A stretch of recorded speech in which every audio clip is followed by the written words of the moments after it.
Welcome back, everybody, for some more the Battle on the Ice. And before I get into this, you know what?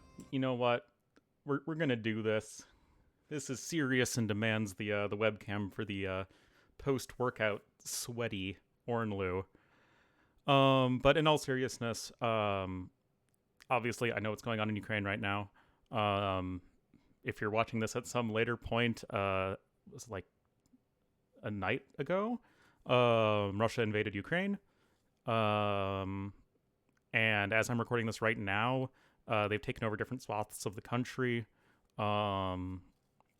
It's like the Ukrainian military is still fighting back, and people are, taking shelter and all that stuff, and it's not good. And I just want to say that, seriously, like, my heart goes out to everyone who is in and around Ukraine and near all the conflict, and I hope you're all staying safe right now. You know, here at Ornlu AoE, we like to laugh and have a good time, but yeah, that's it's really sad, and I just hope that we can de-escalate sooner rather than later. I am going to keep continuing Alexander Nevsky, and I did a community post about it. Why? But just in short, one, this is a campaign about 13th century Rus principalities, not Russia. And as someone who studies history and international affairs, I think it's really important that we both acknowledge and really understand the event, or how historical events have impacted like the modern world in any way, shape, or form, but also not to overly identify with different historical groups, polities, cultures, whatever. This becomes much more true the further back in history we get. So, I mean, like, yeah, stuff that happened, 60 years ago, yeah, of course, but, like, stuff that happened hundreds and hundreds and hundreds of years ago, it's really just a completely different world. And I think that it's important to look at it in that context. Second, this is an Age of Empires campaign, and it doesn't have anything to do with the modern Russia-Ukraine conflict. Russia and Ukraine as, like, ideas didn't exist during this time. But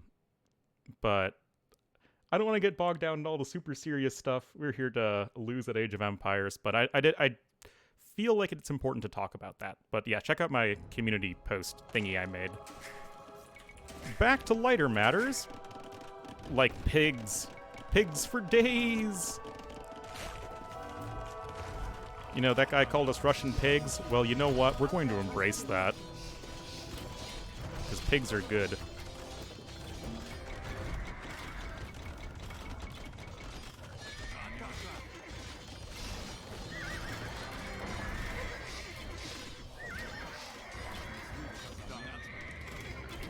Alright.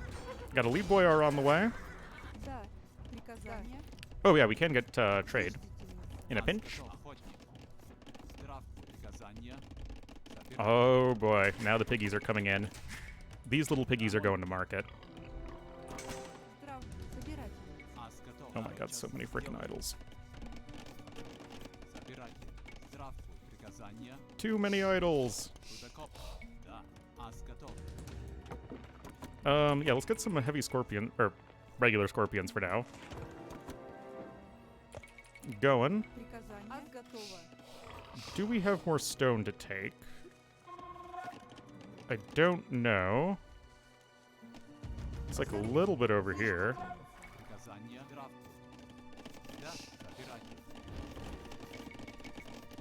I just look at that. Look at all the pigs. Oink, oink, oink.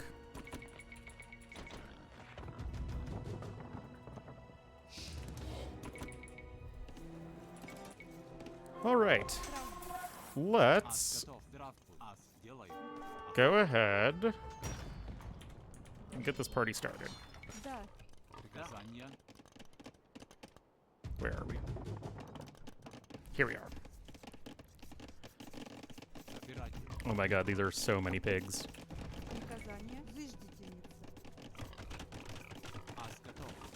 got 18 already. Still not enough. That's still no more than you have sheep on a game of Ghost Lake or something. Okay, Mango Dye getting there in terms of upgrades. We can either defeat the Teutonic Order or go up against whatever. The two side armies. You know, I am going to go up against the Teutonic Order because, you know, that's the big battle, right? It's the famous heart thing.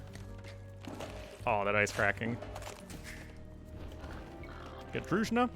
Like I said in the last part, Druzhna is going to be an important way that we bypass that armor, because Druzhna, it's like 5 damage. It's not 5 damage and then armor is applied, because then it would be doing like 1 damage to almost anything in post-him.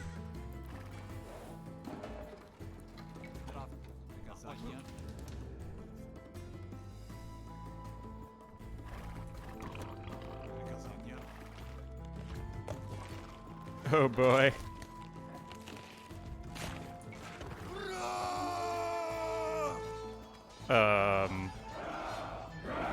What? I don't understand, but okay. Who am I to judge?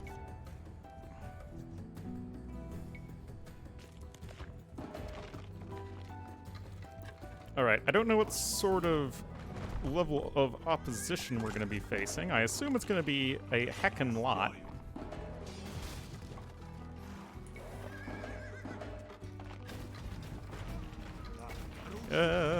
Protect the Scorps.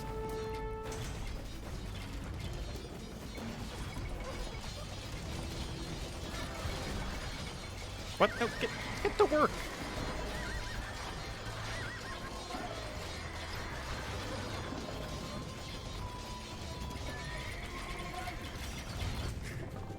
Then we need to be sure to get siege engineers.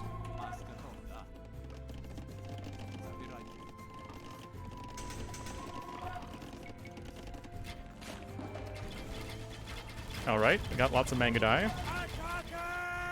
Now, thankfully, Mongols are good against Teutons in general. Yep.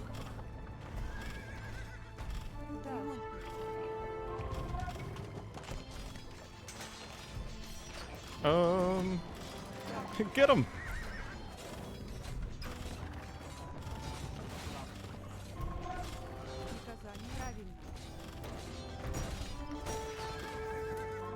Oh, that sucks.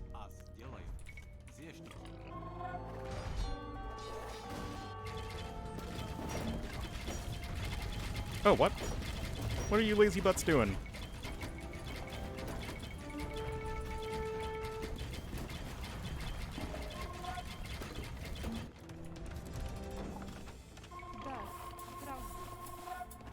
Alright, go over here, I guess. Wait, oh, yeah, because it's Mongols. I was like, what's an East Asian trade card doing over there?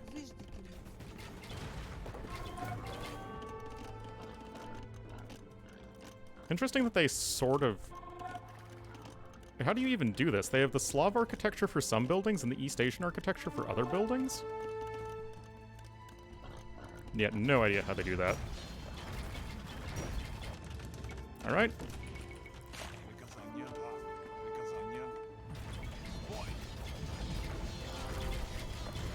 I really like the Central European fortified towers. I think they're, like, awesome.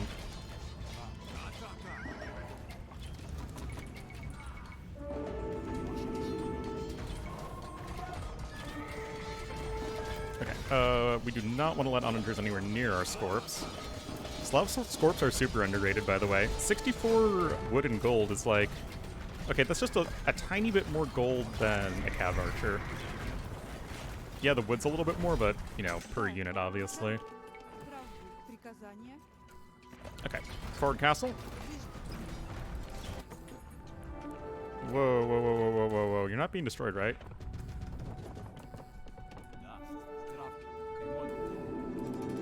I'm keeping my eye on you.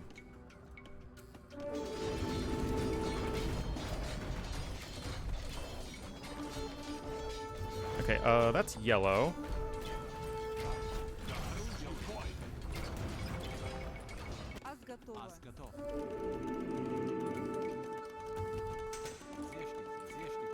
Guess we'll do that.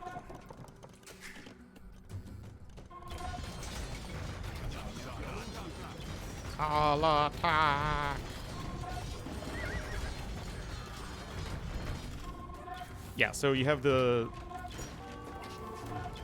two other ones, the Estonians and the Danes. Danes? Yeah, Danes. Just fought the Swedes earlier. Now we're against the Danes.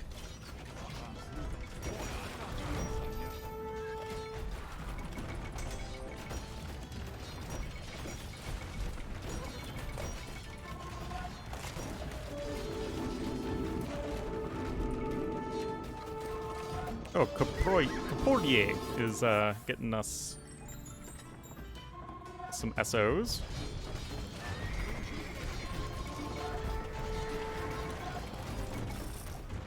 Holy crap, I have a ton of wood. Hurrah!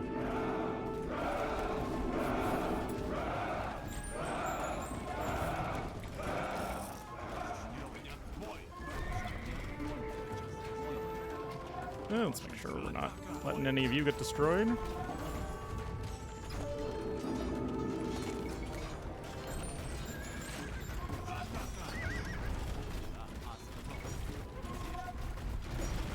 Holy crap. No, the pigs! Not the pigs!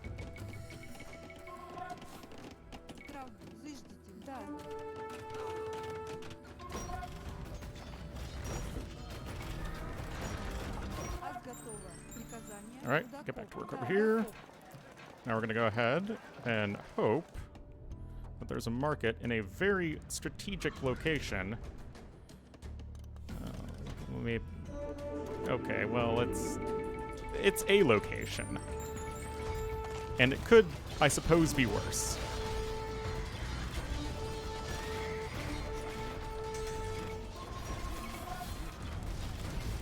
Start with getting 4 production buildings of the slowest units, aka siege units.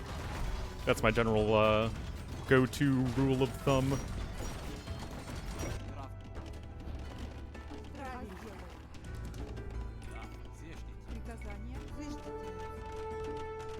Come on, give me those oinkers. Oh my goodness, it's so glorious. We're getting ham tonight.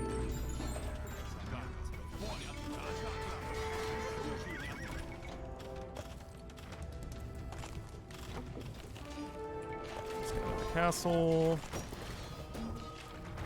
So yeah, we have our allies helping out on our flanks, and now we're gonna go for the pocket. I mean, we're the pocket, right? Slav versus Teuton pocket, both great pocket civs. Not quite top tier, but good. Still very good.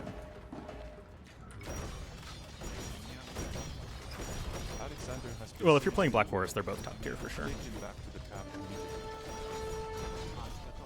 Probably like Teutons a little bit more in general, but they're both great. On closed maps. On open maps, I probably prefer Slavs.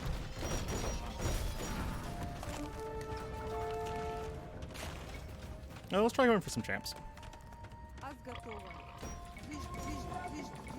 Also, when you start clearing out enemy buildings, you get space for your own buildings.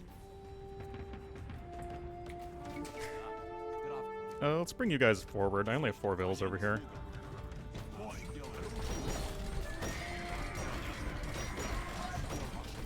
Yeah, make sure we can keep up this push without straying too far into either flank, because that's just going to bog us down.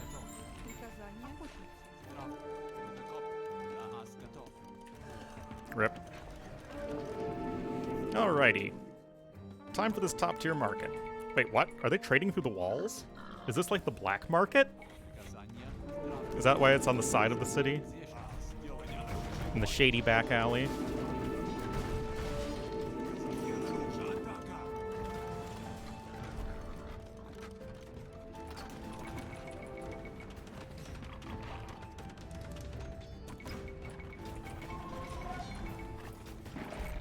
Great to hear.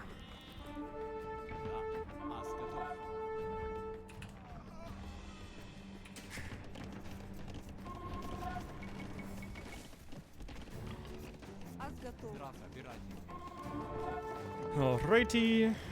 Still got more trade going.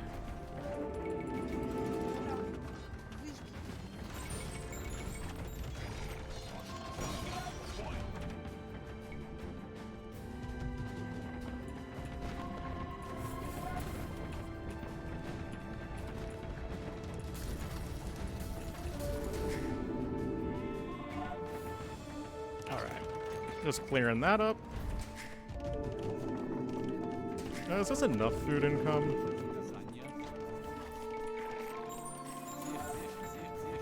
Alexander has been seriously wounded. There we go, 19 mils.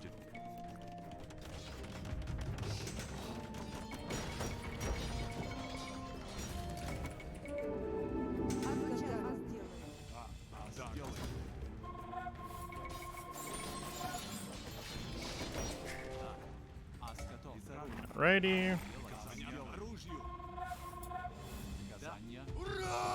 Hurrah!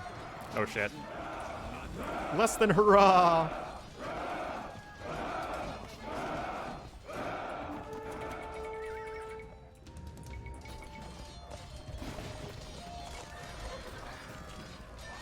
Go get him!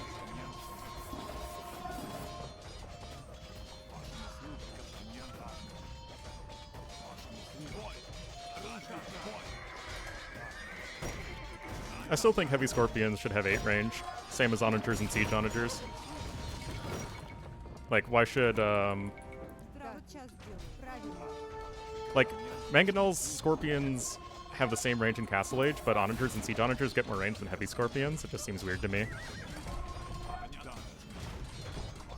And it's one of the reasons that, like, onagers and siege onagers counter heavy scorpions so hard is because they also outrange them. On top of just, you know, being good against them. And you also add bombard cannons to the mix. Afraid you'll have to poke your way to freedom there, my man.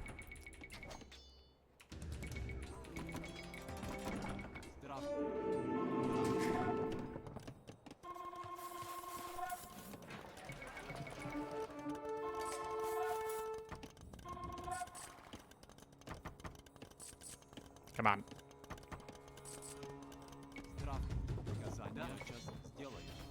Damn, this video is probably going to be shorter than I thought it would be. I thought we were in for like a huge slugfest. But we're making pretty good progress here.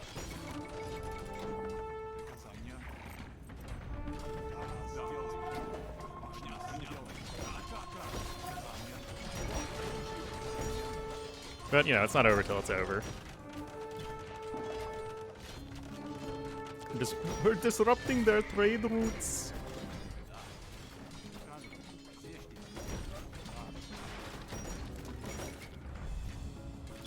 Okay, you're good. Apparently 4 is the magic number of siege workshops right now.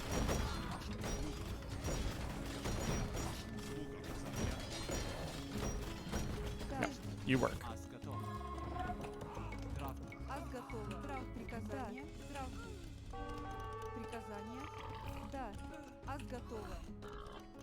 Those guys are just being replaced by trade carts. They're not actually dying. They're just teleporting to the market so they can hop on the trade cart. Yeah, that's what's definitely happening.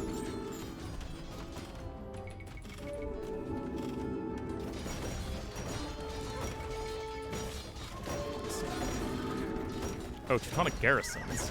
Thought we got those guys. We did get those guys. Oh.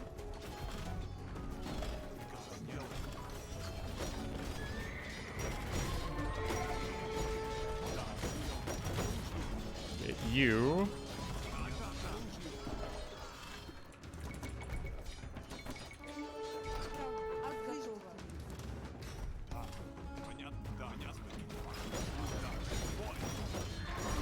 Oh, no, you don't. We're pushing to your right into the heart. Oh. Hey, is there like a wonder over here? Victory. Victory! The Crusaders' army is badly mangled, and the day is clearly ours.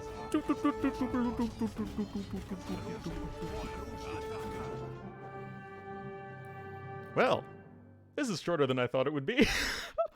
Well, that's just the risky run sometimes when you don't really know how these videos are going to turn out. Oh, okay, I'll have to go back and do the outro slides anyway. We got a positive KD in the end. Kapodie and Skov did all right as well. So did Andrei Yaroslavich did the best. Well, I guess technically the Teutonic garrisons did, but you know what I mean.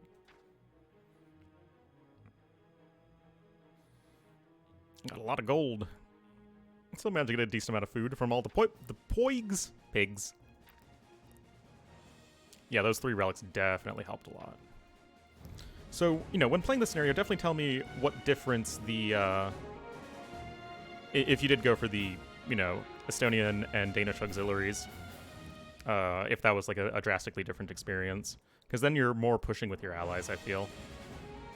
Because, you know, it really does feel like, kind of like what they did in the Battle of Grunwald in Jadwiga and Janciszka. It's like you really feel like you have multiple forces in a battle that you're all, you know, coordinating the sides and the center and all that stuff. All that good stuff. Anyway.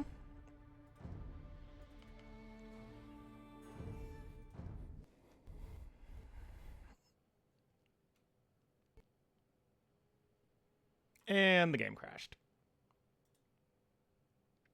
Hi again. Didn't realize I'd be getting so much FaceTime in these videos.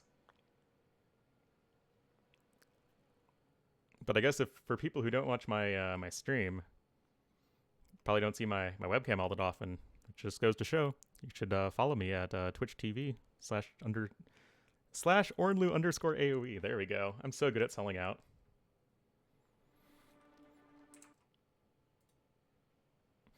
Your game session 0 minutes ago ended unexpectedly. Please describe what was happening when this occurred to help diagnose the issue. I tried to start a custom campaign scenario.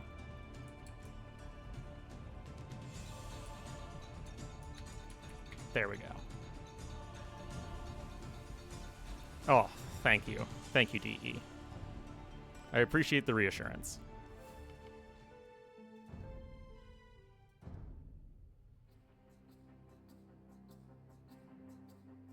Come on.